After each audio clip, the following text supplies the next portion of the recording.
Respect your money. Money doesn't ask for attention, but it always reflects your habits. The way you treat your money today shapes the life you will live tomorrow. Respecting your money doesn't mean being rich.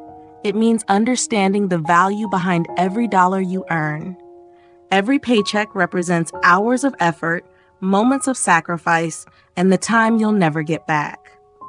When you waste money carelessly, you're not just losing cash, you are wasting the time and energy you spent earning it.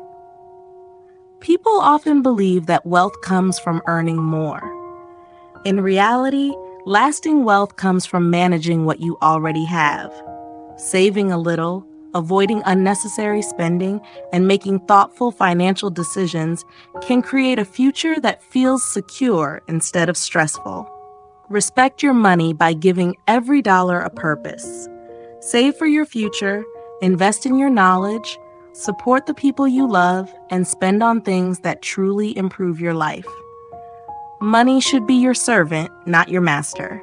Remember, financial success is not built overnight. It grows through small, consistent choices made every single day. The habits you build today will become the freedom you enjoy tomorrow. Respect your money because every dollar represents a piece of your life. Spend it wisely, save it faithfully, and let it build the future you deserve.